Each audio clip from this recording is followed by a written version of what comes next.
Morning. So today's Doc Talk will be a very fun panel discussion about funding the vision. We'll have some fabulous filmmakers and industry professionals up here talking about their strategies for funding their films. Today's panel is co-presented by CA Film Education and also one of our fabulous partners and now friends, the Video Consortium Bay Area. I wanted to invite up Jim from the Video Consortium to say a couple of words. Please give it up for him. Thank you, Angela. Thank you, CA Film, for letting us partner with you all. There are some Video Consortium members or new email followers in the house tonight? Okay. Oh, all right, great. So if you're not familiar with Video Consortium is a global nonprofit that supports and collaborates with filmmakers around the world, documentary and video journalists, to help bring stories that can change the world. And so in the Bay Area, we have a local hub that's organized by volunteers, and we try to do things like panels like these. We have screenings. We have, in 2 weeks, we have a hike in San Francisco. We have networking events and gatherings and things like that. So if you're interested, come talk to me afterwards or go to videoconsortium.org and you can sign up for the Bay Area specific newsletter or the general VC newsletter. So thanks again to CA Film. All right. Thank you, Video Consortium. I'm glad to see there's so many members in the room. Amazing. Okay, without further ado, we'll get started. I'd like to introduce our moderator, also our artistic director of CA Film, Rose Kuo. Please welcome her to the stage. All right, and our panelists, Vaishali Sinha. Please give it up for our panelists. Mischa Hedges and Henry Kinder.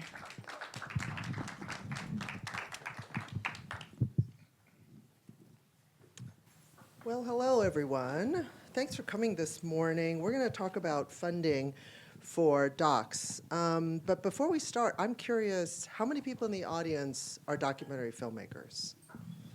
Wow, okay. How many are audience members? Curious.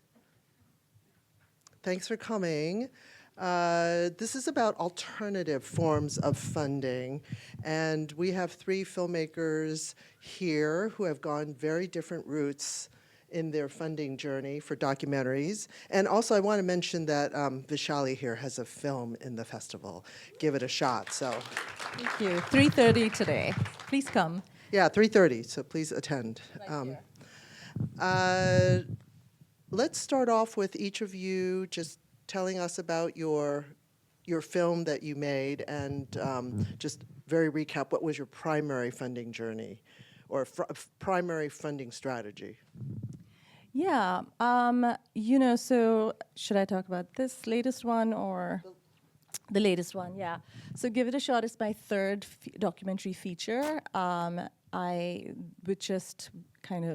This is our third screening, and this was funded by ITVS Diversity Development Fund at first. Of course, my initial capital, which I hope to see back one day. And then ITVS DDF, Sandbox Films had been tracking it, and then they came on board as major co-production funder. And then ITVS Open Call. But I will say, in this case, this was my first time partnering with an equity investor, and I would call that alternate funding for documentary filmmakers. So I was really thrilled. It was my goal to aim for that route and that kind of a partnership. The wonderful thing about Sandbox is that they're a nonprofit, so it's a premium free equity. They're a wonderful partner, and I really hope there are more like that. Mischa? Yes, so we've funded several of our films partially through crowdfunding. I'd say that's been the biggest source of funding. My current project, we've raised about $400,000 from crowdfunding and individual investors. That's about half of our total budget, so we're far from being complete. But the strategy initially for all of my films has been, let's apply to grants. And that strategy has failed. So that's kind of forced me to turn to other models. And what I've kind of learned in the process is it's a great way to empower ourselves to kind of greenlight our own projects. So I'll talk more about that. Hey everyone, thanks for coming out early on a Saturday. I work as a creative producer at a film studio called Evenod. Most of my role there is sort of trying to move forward all of the original and side projects of the studio. But the bulk of the machine of the studio is traditional commercials. We're working on a documentary film right now called From the Mat, which is about wrestling in Iran. And we've had a very multifaceted fundraising plan, from equity investors to grants to a small grant from Dropbox. So there's a brand partnership there, which I would love to talk more about as sort of an alternative funding method, but also just the kind of engine of the commercial side of the business has been able to subsidize some of the just early development work on the film, and that's kind of been a crucial model for how the studio works and is able to make work at a faster pace necessarily than the timelines of grants. I'm curious, as we all know, in documentary funding, there's 13 different ways of funding, whether it's credit cards, crowdsource funding. These are what I call alternate funding, but maybe they're almost mainstream funding because all documentary filmmakers seem to have to do this. But it seems like every documentarian's journey to funding is very individual. You start somewhere and you kind of go around and hit about 4 or 5 different modules until you hit one that works for your film. Is it because it's the topic, or is it just this is what every documentary filmmaker goes through? I'm curious for each one of you, where did you start in your funding journey, and what did you try, and where did you end up? That's a great question. I will say, when I made my first feature, Made in India, in my co-director Rebecca Himowitz and I, in 2007 we started filming. We had this little party in New York, called our friends, and talked about our film and got them to pool some money so we could buy our air ticket and go shoot. This was about couples from US traveling to India to hire a woman to have a baby for them, so about transnational surrogacy. So we went, shot some footage, came back, put together a sample, and our first funder was the Playboy Foundation, which was so perfect, And then actually, subsequently, we applied to the fledgling fund, and then we got a call from a new foundation called Chicken and Egg. It was their first year, and they said, we've heard about your film. But Playboy Foundation got us started, and they have since kind of stopped funding films. But it was perfect because there was no, it was a unrestricted grant. It was a brand, but they had a social responsibility arm towards filming. So I will say, we were pretty naive. We didn't know anything about foundations. We just applied to this thing. They supported us, enabled us to get to the next step. And yeah, I think being creative and looking into those kinds of partnerships. So for us, the film was about sexuality, reproductive health, and Playboy actually really liked that. So finding those kinds of brands and instead of brand partnerships, maybe corporate social responsibility arm of theirs, which is less invested in getting their name be placed in the film or branding, and more invested, our mission aligned somehow with the documentary topic or theme. So trying to find an appeal to that unit of the brand kind of worked for us, I would say. How does a filmmaker get access to that? I mean, I go to panels and I hear, this is what I did. I went to this company and they gave me funding.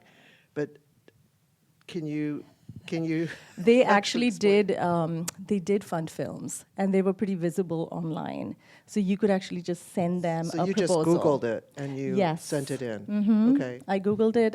We saw that, this is what they do. They fund films. Up until that point, maybe they had been around for 5 or 6 years. So we just emailed them, and they said, okay, send us a proposal. Mischa. Yeah, so I'll take it back to the first film that we did a crowdfunding campaign for, 2016. It was released. It was called Of the Sea, Fishermen, Seafood, and Sustainability. That project came about because my co-producer secured a $10,000 grant from Cal Humanities, which we used to go out and shoot the first round of interviews, shoot a story with one of our subjects. The film followed 5 California commercial fishermen and kind of explored the topics of seafood and sustainability through their stories. Then we applied to some more grants with the footage that we had shot and got nothing. And the story wasn't super urgent. How many grants did you apply to? Probably 5 or 6. The story wasn't super urgent. It was kind of on our terms, so there wasn't a ton of urgency to raise the money. But eventually, we just got tired of hearing no, and we decided to run a Kickstarter campaign. I think we raised $13,000. It was a challenge, but it wasn't super difficult. And we went out and shot some more footage. And then from that, we were able to find some partnerships from nonprofits that had interest in sustainability and the ocean, and then quite a bit of my own unpaid time to finish the film. The very low-budget film, but it was a feature. It did well in festivals. And I think that our evolution kind of changed over time. I think it depends on the urgency of the film, and where you are in your career and who you have access to, right? At the time, I was 10 years younger and didn't have the context I have now. But through crowdfunding, through each of these projects, I started to kind of develop this following of people who were invested in my success in telling some of these stories. So this kind of baseline of support. And then, depending upon the film and its topic, people who are interested in that topic and seeing that film made. And what I started to realize is that it's kind of a pull model of fundraising. You're pulling people to your project rather than pitching and pushing it to kind of individual donors. And while the amounts are smaller that come in, you're building your audience and you're starting to notice, okay, this person contributed $1,000. They probably have more, and they're probably really invested in seeing this project come to completion. So throughout the process of crowdfunding for films, not only have we kind of developed this baseline of support that we know we can kind of count on when we run our next campaign, but also when you start to pull people towards this subject matter, the higher level donors, once you've shot some footage, edited some scenes, we're now going back to them and saying, hey, look what we've done with your support. Are you willing to give us more to go do X, Y, Z? And it's a little bit exhausting because it extends the timeline of our projects. We do some work, stop to fundraise, do some work, stop to fundraise. I'm on my 4th cycle of that right now with my current film, which I've been working on for 4 years. But it very much has empowered us to kind of be in control of our own destiny. Doesn't mean we're not applying to grants anymore, but we're not kind of waiting to hear a yes to get started. When you first started crowdfunding, were most of the supporters friends and family, and how many were just strangers who came across your project? I'd say the first 30% of, so say we got 100 donors to a campaign, I'd say the first 20 or 30 were friends and family. But then you're not just kind of spreading the word and hoping people hear about it. You're asking those people to reach out to their networks. You're doing strategic outreach to nonprofits that are invested in the topic and leveraging their networks. So then it starts to kind of snowball. But that first 30% is the most important because, as you all have seen, I'm sure, with crowdfunding campaigns, there are those campaigns that are kind of launched and then you don't hear much about them and you'll check them 20, 30 days later and it's still like 2 or 3% funded. That's not a successful crowdfunding campaign in that you really have to get the momentum moving, and then once you hit that 30% mark, you can rest a little easier as long as you keep asking people to share, that snowball is going to keep rolling. Are there certain funding platforms, crowdsourcing platforms that are better than others, and what are some of the platforms out there? We've used Kickstarter. We've considered using Indiegogo, but the last 3 films we have used Seed and Spark. They're a filmmaker-only crowdfunding platform. They're a little more lenient when it comes to the model. So Kickstarter, it's mostly all or nothing. So if you don't reach your goal, you don't get any of the money. They refund it all to supporters. So it's super stressful.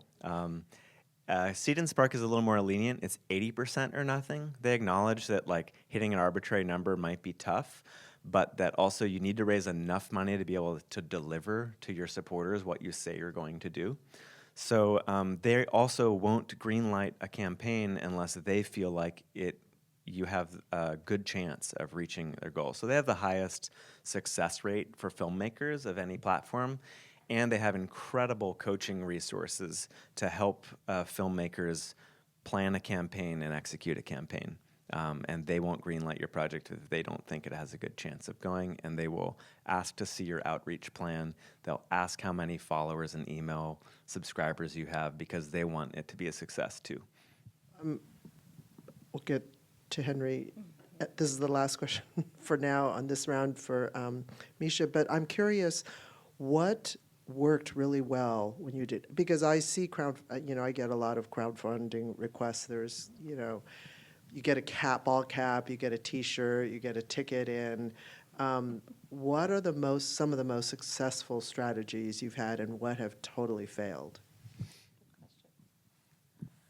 What I've always hoped for is that we could put some like big ticket items and attract the like higher end and get more money faster from less people.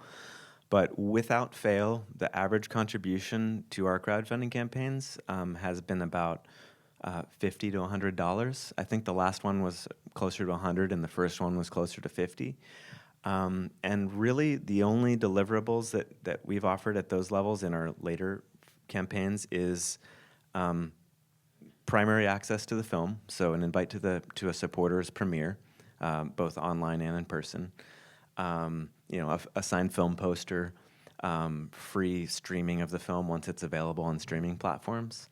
Basically, pre-ordering the film. So it almost sounds like some very successful crowdfunding strategies almost lead into the marketing and distribution of a film more than the giveaways. Is that correct? Yeah, and I have yet to see this, but I have heard of other filmmakers having success finding a distributor when they've run a large, successful crowdfunding campaign, because it demonstrates to the distribution company there's a market for this, and there's already kind of a built-in audience that they can leverage to help spread the word about the film once it's out there. Thank you. Henry, can you tell us about your unusual funding journey? Yeah, absolutely. I really like what you said about this pull model, and to kind of, I think it's applicable beyond the just crowdfunding world as well. I think I've seen that a similar model work very successfully in the branded space as well. I mean, I think the same question of many of us ask is, how do we get access to these brands? How do we just send them a cold email? Like, how do we get in the door there? And I think what I've seen being successful is being in this sort of environment of working of a commercial production studio where you're working with these brands day in and day out and building these relationships and making commercial work, and people see you as exciting voices, as viable filmmakers, and then so to speak in specifics, this wrestling film that we got a small grant from Dropbox for. They have this program called Dropbox Studio where they will give grants to artistic projects that they want, and you can basically, the only stipulation is to return sort of a behind-the-scenes video about how Dropbox informs your creative process. So very, very hands-off, very supportive. But that only came about because the commercial side of the business did a huge Dropbox brand campaign this year. So we were deep in conversations with their creative directors and their whole marketing team. And on set, the director was able to be like, well, I also have this just really exciting, quite experimental, strange documentary about wrestling in Iran. Like, isn't that cool? And they were like, yeah, that's really cool. We know you. We trust you as a filmmaker. We have this program called Dropbox Studio. So being able to kind of already live in that sort of branded space and is this way of sort of pulling people to you. I think the other piece I would sort of say in terms of, I mean, the other kind of, to kind of go back to the original question of where did the original funding for the film come from? The initial funds in were sort of an angel investor who sort of, again, the director has a long-standing relationship with from doing commercial work in San Francisco 10 years ago. So being able to kind of see the lines between brand work and sort of documentary cinema as much more porous, I think, is a way of sort of expanding the possibilities for intermingling these funding sources in a way that, yeah, you don't know in 10 years somebody you make a commercial with today might say, oh, I love this project. Here's some seed funding to get it off the ground. I'm sort of curious, if you're all a little bit more established in your career, so you have your group of people you tend to go to, but if, how many people are newer filmmakers in the audience? So a lot of people start out, I'm gonna make a film, and maybe I have a little bit of money, maybe I'm gonna put it on my credit card. How much is funding determined by the subject that you're going to tackle in a film? And where, if you really don't know anything, what's the most useful resource or place or maybe funding panel to do to find out about the things that you discovered along your way in your career in funding? Should I go? That is a really good question, and I mean, who knows? Times are shifting so fast. Right now, we're in such a new sort of landscape somewhat. But I mean, if you go for traditional funding and applications, I would say they really do want to see a sample. They really do want to see like a sense of interesting characters or story. And I always try to put together, for me, the approach to filmmaking is like I'll have a concept in mind, then I'll try to see like who fits into that, who's telling that story that I have the broader story in mind. I want to find that person. And the minute if I find a character who really intrigues me and like I just find that like magic and chemistry about them, I see it in my footage, I want to convey that to the person I want funding from, and put together some sense of like a projected story. I think that is your best way to really get eyeballs from traditional funders. In terms of other resources, there are so many networks now. I'm part of, as a woman, I'm part of like Brown Girls Talk Mafia, Film Fatales, ADOC. I co-founded a group called Bitchitra Collective. We're about 500 Indian women and non-binary filmmakers, and we sort of support each other with ideas. So I think if you can plug yourself into a community like that, you'll find that there are, and people are on WhatsApp groups, on Signal. I think things can move really fast in those networks. Yeah, I mean, I also have somebody here from my team, Jamie, I see you right there. She is, so I started my career with working in nonprofits, and it was a brief stint, but I've kept up with a bunch of sort of like, my closest friends are in the feminist movement, and what they do charges me, energizes me. I stay in touch with them. So Jamie is one such, actually Bay Area-based person. She's a human rights lawyer. And for this film, I immediately kind of asked her if she would want to be a part of this film as an impact producer. And I did the same with our common friend in India. And that doesn't immediately open up to funding. That's not why I asked them to be a part of the film. But you can start with intention, you can start with a strong sense of like story and people. They can inform your fundraising materials.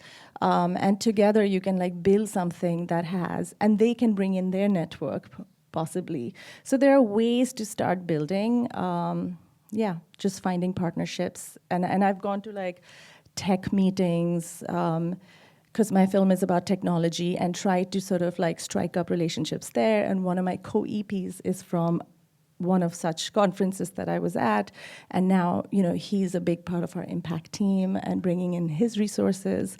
So I think it's really important to find outside of the film circle and brands, also look into other spaces that preserve your story also and kind of boost that. And my little pet project is to try to get the Indian tech community to be more generous. You know, I feel like they haven't participated in the arts as much as I would like them to. Are most of your approaches just cold calls, or are you? No. I spend my little bit of my own resource to be a part of conference or like physically show up somewhere. I'm just better at like sort of not having a plan and then just striking up a friendship, hopefully, just finding people that I feel like I really get along with, not have like really high expectations, but just generally say that, you know what, maybe we should do something together, and then stay in touch with that person and do that. That's worked for me better than to go in with a solid plan. I'm not just very good at that. And Mischa? What was the original question again? Just so Well, I was curious, the resources, where you... especially early career, kind of. Yeah, where did you go? I mean, you know, it's easy. You go online, you Google, Yeah. and there's like 20 or 30 places that you could go. You have limited resources and funds. There's so much bandwidth. What was the most useful, and where did you go and meet people and find advice on funding strategies? Film festivals, I mean, were some of my early education in how other people were doing it. I think it's so helpful to just have real conversations with other filmmakers about how did you fund this? What was your budget? Where did you get your first bit of funding? Personally, when I made Of the Sea, which was besides my student filmmaking and working on other people's projects, the first project I fundraised, produced and directed. We started that project in 2013. I was 29 years old at the time. I had started my production company that does branded content for nonprofits, and was making a living, but certainly didn't have a lot extra to throw into that film.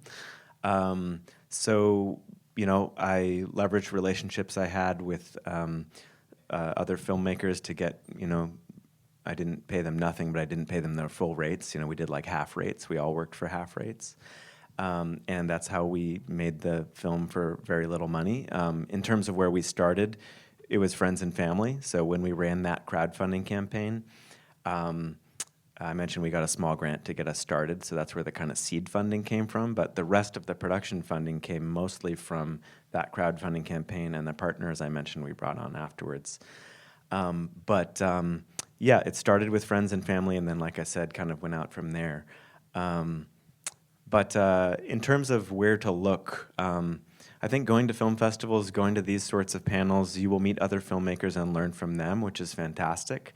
And I also think for specific films and their topics, if you're making a film about water, go to the Ocean Film Festival. See other filmmakers who are making films about the ocean and rivers and sustainability. Look at nonprofits who are doing work in that space. If you're able to put together a sizzle or a scene, from some early footage you've shot on your own time with your own money, which is what we've done for every project. Since then, I've kind of seed funded the start of our projects, and then we do crowdfunding and grants and all that. But if you're able to do, have a short work sample, say under 5 minutes, and maybe a 3 to 5 page treatment that really outlines your vision for the film, what it's going to be about, who's in it, where it's going to go, your vision for it. You can turn that into a slide deck if you want. And just be ready to talk about your film. I recently was at a panel where someone said, if you're a filmmaker, don't be shy about saying the name of your film right away. Don't be shy about the project you're putting all of your passion and energy into. say your name, say the film you're working on, and a short bit about what it is, and then ask the next person next to you what they're working on.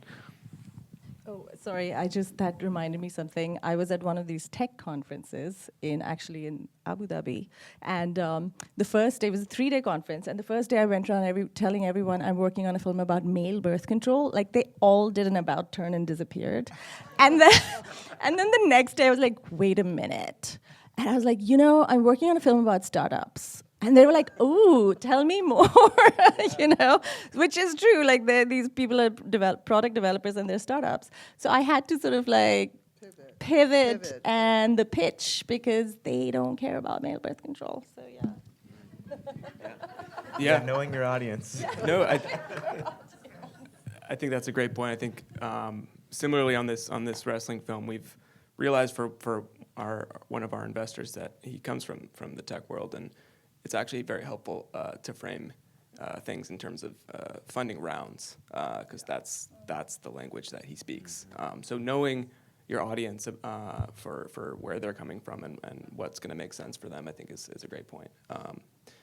And yeah, where to look? I mean, I think Mischa spoke to this, but this idea of your peers. I mean, I think that people say that a lot, but just the people around you who are making work and who you can contribute your skill set to and build that community to. I mean, I've seen firsthand how the people I was, making very small projects with 10 years ago have started to make more, bigger things and build their connections, and that person's connection is now my connection.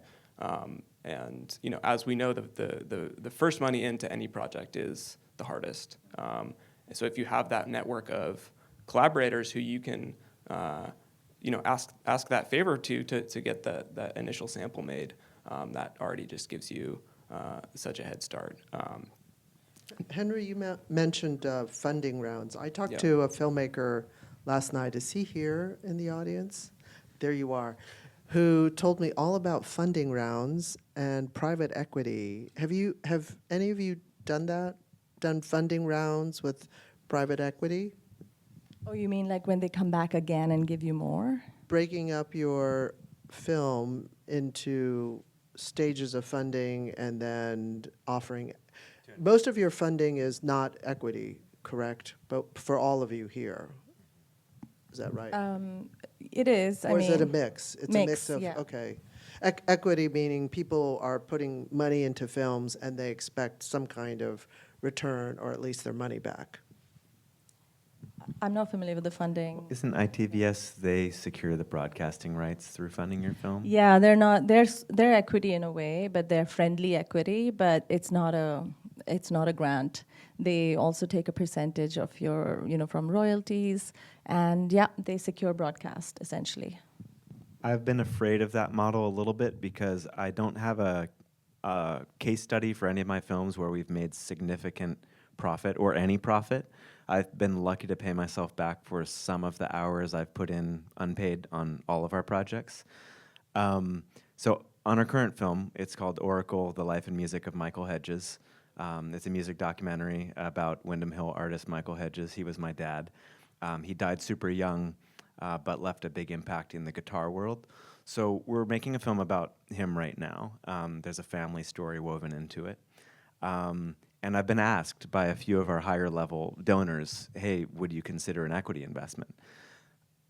Since I haven't made a film that has made money in the past, I don't feel comfortable promising investors a return. This project has more potential to do that, but I still don't feel like I can guarantee that. So I'd be super curious to hear from anyone who has success with that model. Investors need to know that documentary is not a proven profitable business. And as long as they understand that and you're upfront about that and they're okay with it, I think that's great. I'm curious about this because I think it is a possibility. I've heard of it working, but I don't know anyone particularly who has done it. Yeah, we have some a portion of the funding on the wrestling film is equity investment, but I think the investors on that film are interested in the project not for the financial return. They see that as they want to support the film because they believe in it, they believe in the filmmaker. If they make their money back, that's great. But I think it's been very important for us to really set that expectation to say this is an experimental documentary film, in a foreign language. Like you're probably not going to see any money back, and they're okay with that. And so I think that's why we feel comfortable taking that money. I think if someone were to come with us and say, here's $1 million, but we need the money back, we would probably say that doesn't really make sense for this project. In your case, how much of your funding is equity and how much of it is just people financing the project and supporting it without expecting any return? I mean, the investment has mostly been structured as equity, but yeah, they're not expecting really a return just based on how we set that expectation. Sometimes people call that impact investing. Like, yes, if it does make money, they'll benefit from it, but mostly they're investing in the impact of the project. Right. Yeah.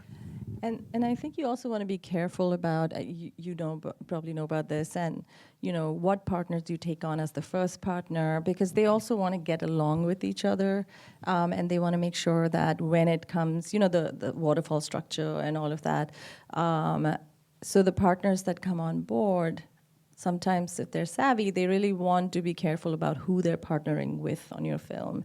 So just doing that homework is good, because I've heard of filmmakers who brought on a partner for $150,000, but that partner was so difficult and it was so hard to get out of that contract for them that it just became like a huge stressful situation for them, and it locked up their project. So that is, it just, it could become bitter.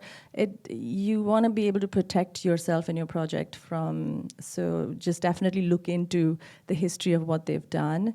I would also say that, I mean, we know this, but pitching at like Gotham, Hot Docs, CPH in Copenhagen, definitely go to them, and if you're not selected for pitching, attend, because you will come across many, many, many folks, and it's just so useful to go to markets if you can.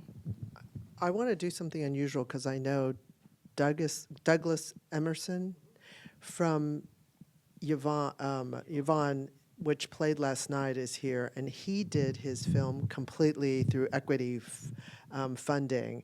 And it's a model I've heard about, but I don't know how it works. And if everyone's okay, I'd actually like to, do you mind coming up and telling us a little bit about your funding? And this is really novel. And I say this because the documentary landscape is really changing. And as we all know, there's the granting, there's the crowdsourcing, there's the credit card method. That's been going on. These have been considered the alternative models for documentary funding, and right now the whole documentary landscape is changing because distribution is drastically changing, which means it's affecting all funding models. And last night I got into a really interesting conversation. I'm gonna let you sit down, I'll stand and give you my mic. Oh, thank you. And he started telling me about his funding method, which was so fascinating that I wanted him to talk, but I'm glad you came, but I wasn't sure if he was going to be here. And I was going to have to describe it, and badly. Yeah. Why don't you introduce yourself Of course. and tell us about your film? I'm Douglas Emerson. I'm the producer of Yvonne, The Lost Sounds of Saigon. We screened here last night. It was a very, very fun screening. Yeah, the way we approached fundraising, and kind of the way that I approach fundraising on projects in general, is instead of thinking indie film kind of pushing in the more, hey, we want to make this film just because the film needs to be made, which of course is the truth, and every artist wants that. But it is the film industry, right? And it is a business. And so we approach it in the same way that you would approach funding any sort of project, even beyond film. And we've found actually a lot of success in non-filmmaking money and people who have loose capital that just want to invest in something that they find interesting. And a lot of people just want to invest in something that they can go and brag to their friends about at a cocktail party, you know, and look like the cool person. And so the way that we did it is we essentially took our production budget, what we knew we needed to raise, and we broke it down into individual units, and we filed with the SEC as a non-voting share. And so this essentially means we can bring in money. The people who invest, they know that they have no say in the final output. They know they have no expectation of profit necessarily, but we do promise like recoup plus 20% and certain cuts of profit per unit. And suddenly if you're raising, let's say $1 million, which is about what we raised for Yvonne, that instead of looking at a big $1 million check, which is a terrifying thing to raise and is very daunting, you look at $20,000 units. And now going and trying to raise $20,000 units is significantly easier. It's like bite-sized chunks. And you can find people who have maybe $20,000, $30,000, $40,000 that they're going to invest in the market, and they're going to expect maybe 3 to 5% year over year. But if you can say, hey, we're looking like we might be able to get you 8 to 10% on that. Also, there's going to be, you can come to the festivals, there's a whole experience along with it. Suddenly the investment of money they were already planning on investing somewhere now is a really fun activity and something that they can, you know, bring their friends to, and it becomes an experience for them. And then they're also just investing money they already plan to invest. You know, there's $150 trillion in the world. It's a lot of money. It's not scarce. Money's not scarce, you know, in this economy in that sense. You just have to find people who have a little bit of loose capital and present them something that isn't just about making money, even though that is the core. It's about an experience. It's about something they can talk to their friends about, something that they can feel good about, on top of the fact that they were going to invest that money into something no matter what. Dentists have a lot of money in this sense, surgeons, you know, people who you wouldn't expect to be filmmakers or investors, but they have money, they have loose capital, and they want to participate in something that makes them feel really cool and really, you know, appreciated. And so we found that we raised $1 million through $20,000 and $35,000 shares over the course of 8 months, entirely independently, no corporate sponsors, with people who just had a little bit of money and were able to put that in. And it turned out to be something incredible, because now they, like you guys were saying, they introduce you to their network. You find one person and they're like, oh, I have 4 friends who might want to be interested in this. And every single person, even though we haven't recouped the investment because we're still in festivals, all of our investors have come back and asked us what the next project is, because the experience we're giving them, on top of being stewards of their money and being responsible and treating it like you would a startup where there are rounds of funding, you are accountable to quarterly reviews, you are accountable to SEC filings, they feel very safe, and then they get to go to the festivals, they get to have a good time, and they just feel like it's a safe investment for them, even though they know that it is high risk, and you always have to obviously make sure they know that. I have so many questions. First of all, do you have a finance background? We're going to do questions too, sorry, at the end of this, because I know all of you have questions. But first of all, do you have a finance background? Not officially. I come from advertising, so I did a lot of advertising agencies, things like that. But I just in general have, my family just kind of made me learn finance very early on and just forced me to take classes and things. So I kind of just learned that way. Just in general though, basic economics, you know, not film.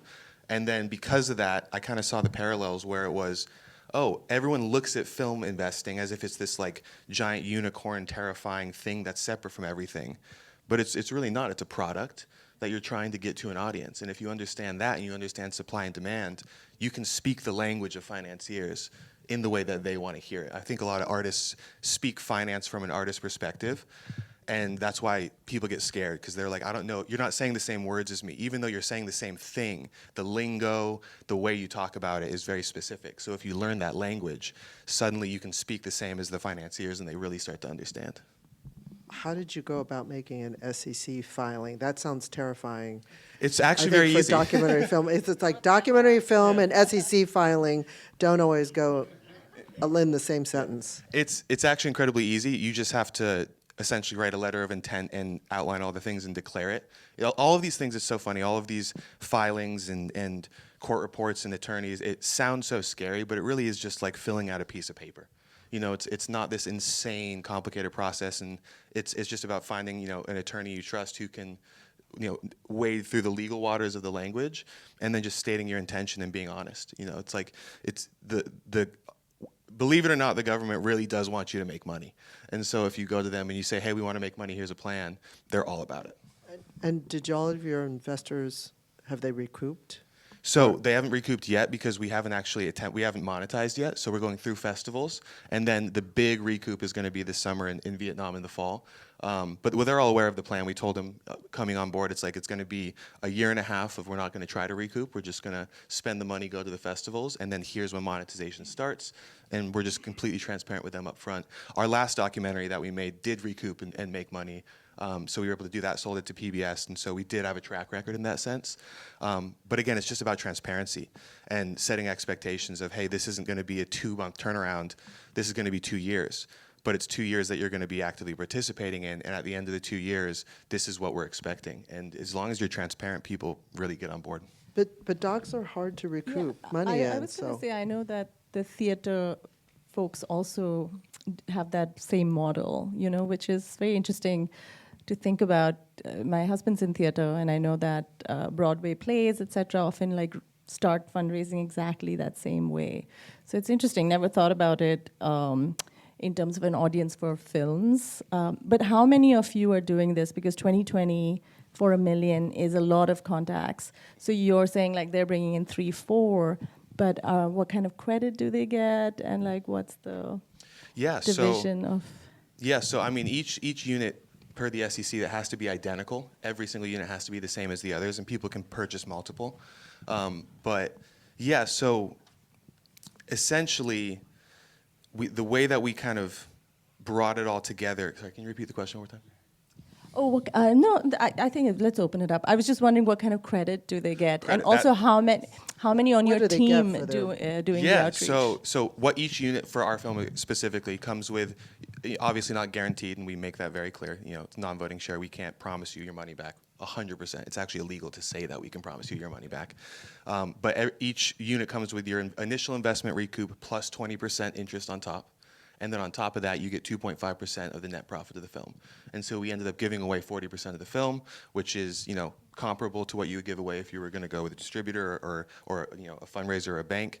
And then on top of that, we had a point system. So if you bought more than 4 or 5 units, you get an associate producer credit. If you bought 7 units to 10 units, you get an executive producer credit. And so you kind of it's like you open a menu.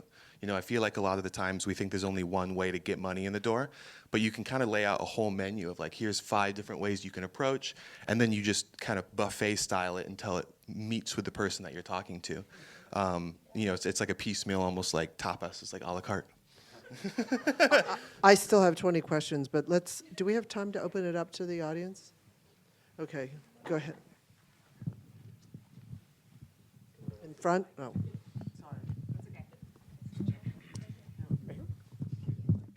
Thank you so much. 2-part question. First part for the original panel. I'm curious about this hesitation of taking equity.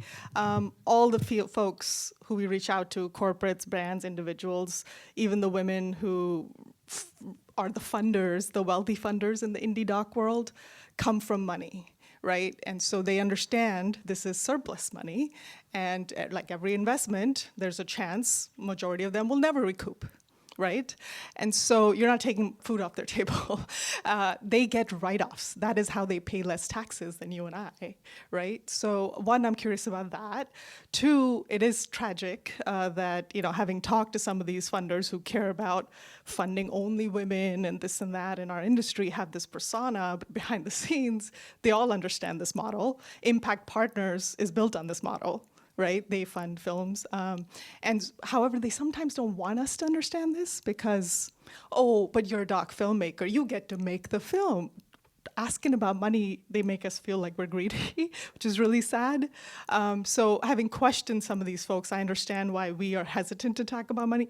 Docs don't recoup. Only the Alex Gibneys are allowed to make multiple percentages on these films, right? We're not expected to.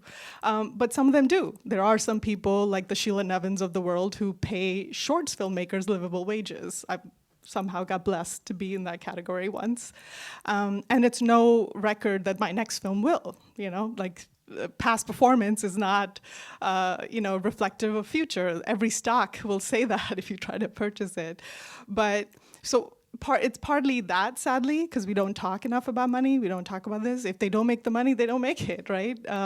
They get to write it off, and they get to say they were on our film. So I'm curious how you also say that. Like, you obviously clarify that when you say, there's a chance you may never recoup this money, and then they still get to write it off. But given that I think ITVS only takes half the money back, they do the 50-50 producers pool, where you get to keep 50% of the film, they only get to recoup half. So since we do some of that through production partnership, so to speak, I am curious about the hesitation around that. And two, even without, SEC filings, you can still sort of take on a percentage partner as a simple business contract. I don't think we're hesitant. Oh, is this? Oh, I just heard earlier, like I wouldn't do that, or I'm not sure if that's a good idea. Yeah, I think what I meant in that case was just making sure that whoever is boarding your project as an investor, a collaborator, that their goals and their what they're hoping to get out of it is aligned with the rest of the film. I think if somebody was to come to the project and see it purely as this just way of making money, that sends a signal to me that they're probably misunderstanding what the film is and what the intent of it is and what the market prospects of it are. Of course, we hope that it makes money, but we also have open eyes about just the industry today. So it's not about sort of hesitating to take money, but hesitating to take money from people who just are not the right fit for the project. Sorry, I will say that, I almost signed contract with somebody, and then thank God I was awake when I found out, reading news cycles, and this late night report about somebody on their team who was, under Me Too sort of suspicion, and I make a lot of films about sexuality and sex ed, and it's really not a partnership I desire for my work. So when you work so hard for so many years, you really want to be careful about who you work with. So that's just going back to echoing, just to do a little homework. Of course, we all want funding, but we also want to be a little thoughtful and careful, even if they have no creative input. But if they're going to be on your film as an investor, sometimes, it's good to just do it especially if they're going to have a presentation credit or something big like that, you should know who you're partnering with. Absolutely. I think I've certainly approached every funder with that in mind, and also made it clear that they have no creative control on the project. But I think you raise a fantastic point, just hesitancy around money. And I think it also, has anyone here read The Soul of Money by Lynn Twist? She's a phenomenal nonprofit fundraiser, and she basically asks us all to question what our baggage is around money, and kind of scarcity thinking versus abundance thinking. And I think that's work that we all have to do at some level. And I'm certainly no different. I grew up in a family without a ton of money. I certainly come from a privileged background, but I wasn't living in a wealthy family or amongst other wealthy families. And that has influenced who I am and how I think about money. But as I progressed in my career and started to kind of change my network and unlock other possibilities, I think that's a great reflective process to just think about and understand your relationship to money. That's not everyone's relationship to money. I mean, you said it too. There's 1-point-something trillion, dollars around. There's lots of people who want to spend their money and sometimes don't care about getting it back. And I'm starting to kind of unlock that a little bit with the current project I'm working on, which is kind of liberating because I've kind of been in this hustle culture of documentary filmmaking and kind of putting myself in that box of, well, we're not going to ever make any money on this, so how could I bring someone else into that? But I think it's totally about letting ourselves loose from that way of thinking, and that's all something we're on our own path towards, I think. Do we have another question? Right there in the middle, in the green.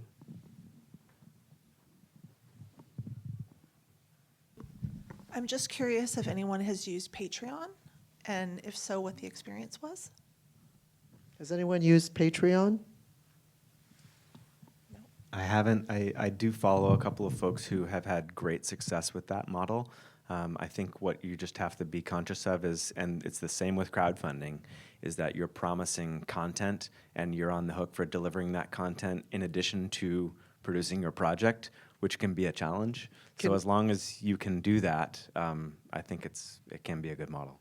Can you explain what Patreon is? Yeah, Just so in Patreon one is kind of sentence. like ongoing crowdfunding. So you sell subscriptions through this website, Patreon, to kind of access to your project. And that project could be you're a running coach who coaches other runners how to run. It could be you're an expert on beekeeping, and you sell a $5 a month subscription and you share your knowledge about beekeeping. Or it could be you're a documentary filmmaker and you're sharing behind the scenes updates or exclusive content to your followers. So it's basically like a paid subscription to the content you make, and people structure that in all kinds of ways.